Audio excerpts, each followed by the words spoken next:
Media, where we shine a light on the stories that matter, stories that often go untold. Today we shine light on a case, or shall I say cases, that have yet to be solved. In the heart of Chicago, a silent crisis has persisted for decades. 51 black women, mothers, daughters, sisters, have been murdered, their cases remaining unsolved. These women were found strangled, their bodies discarded in alleys, abandoned buildings, and vacant lots across the city's south and west sides. Despite the alarming pattern and the similarities among the cases, they have largely been ignored by mainstream media and law enforcement agencies. The term Unforgotten 51 was coined to honor these women and to bring attention to the systemic neglect that has allowed their cases to remain unresolved. Community activists, journalists, and organizations have been working tirelessly to shed light on these tragedies and to demand justice for the victims and their families. Their efforts aim to challenge the indifference and to ensure that these women are not forgotten. This documentary delves into the stories of the Unforgotten 51, exploring the circumstances of their deaths, the patterns that suggest the possibility of a serial offender, and the systemic failures that have hindered the pursuit of justice. Through interviews, investigative reports, and community narratives, we seek to humanize the victims and to amplify the voices calling for change. Between 2001 and 2018, at least 51 women, predominantly black, were found murdered across Chicago. Their bodies were discovered in alleys, abandoned buildings, and vacant lots, primarily on the city's south and west sides. Many were strangled or asphyxiated, some dismembered. Their ages ranged from 18 to 58. Each had a story, a family, a life unjustly taken. The Murder Accountability Project, MAP, a nonprofit organization that analyzes homicide data, identified patterns among these cases, suggesting the possibility of a serial killer or killers operating in Chicago during this period. Despite these findings, the Chicago Police Department has been slow to acknowledge any connections between the cases, and most remain unsolved.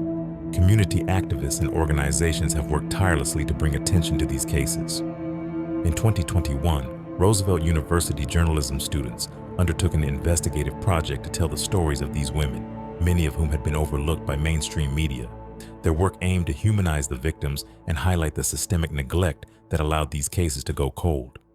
The term Unforgotten 51 has been used to honor these women and to emphasize the need for justice and accountability. Their stories serve as a stark reminder of the disparities in how society and law enforcement respond to violence against black women. Efforts continue to seek justice for the Unforgotten 51, with calls for comprehensive investigations, increased media coverage, and systemic reforms to address the underlying issues that have allowed these tragedies to persist without resolution. Let us talk about some of the victims.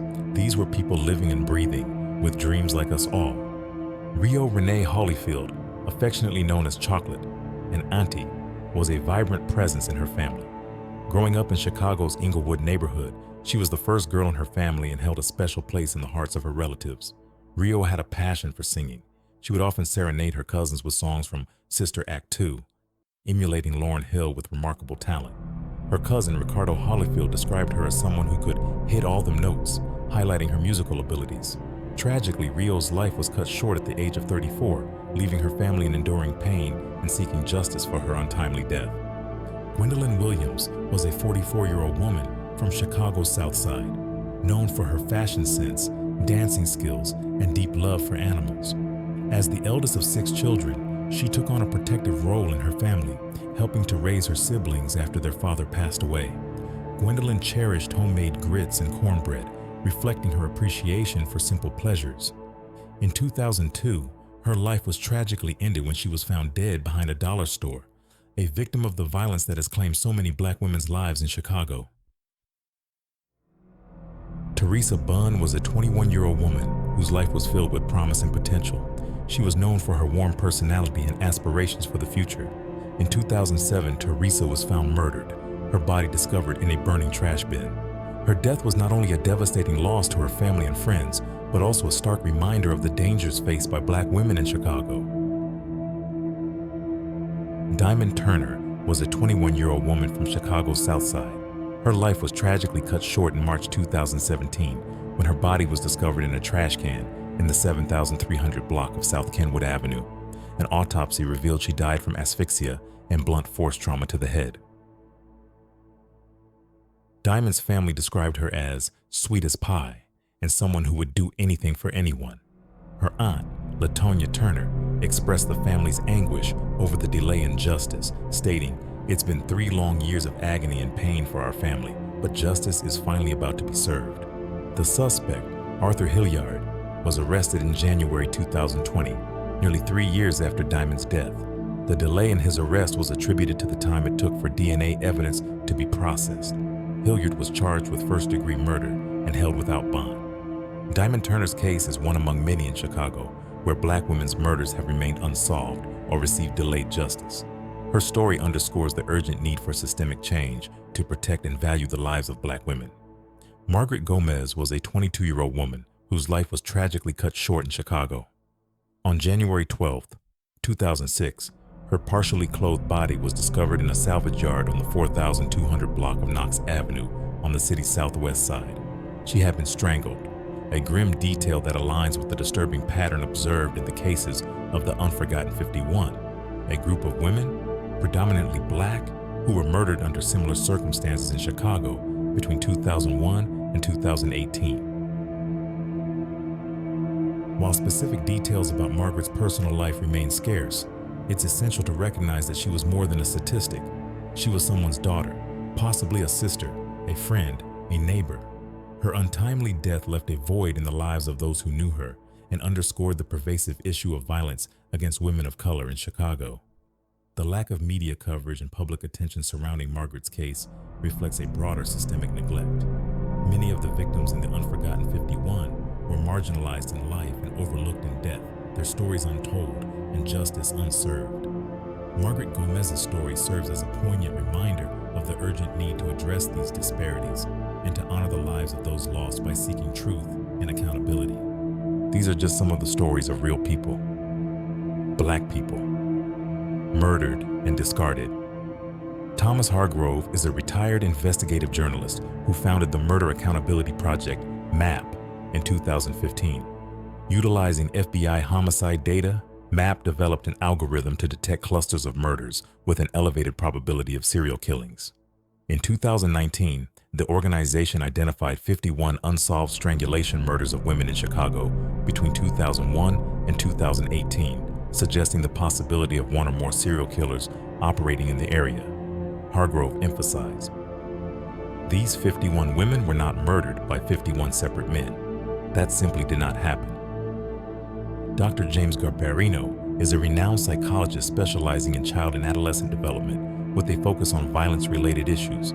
He has served as a consultant for various organizations, including the National Committee to Prevent Child Abuse and the FBI.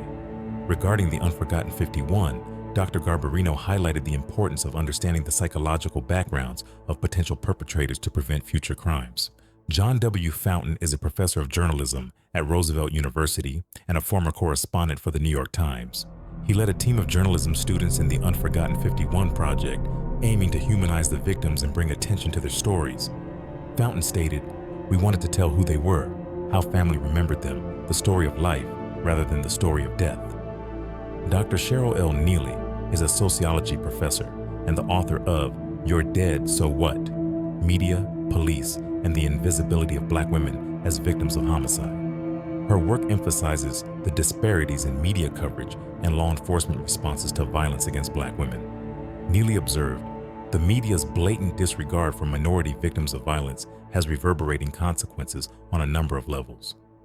Beverly Reed Scott is a Chicago community activist and writer who has become an advocate for the 51 mostly Black women.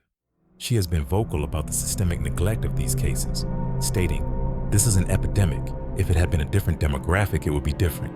Scott's advocacy highlights the racial disparities in how victims are treated and how their cases are investigated. These are just some of the voices for a largely unnoticed case. One of the most significant community responses was the We Walk for Her March, held on June 22, 2021, organized by then 13-year-old Azia Roberts in collaboration with the Kenwood Oakland Community Organization, KOCO, and other groups. The march aimed to bring attention to the murder and disappearance of Black women in Chicago. Participants marched down King Drive on the city's south side, carrying banners and chanting slogans to honor the victims and demand justice. Reverend Robin Hood, a Chicago West Side community activist, emphasized the racial disparities in how such cases are treated. How many serial killers do we have out here? We don't know. Are they locked up? We don't know. Are they dead? We don't know. This does not happen to white women and white girls. It only happens to black and brown women and girls.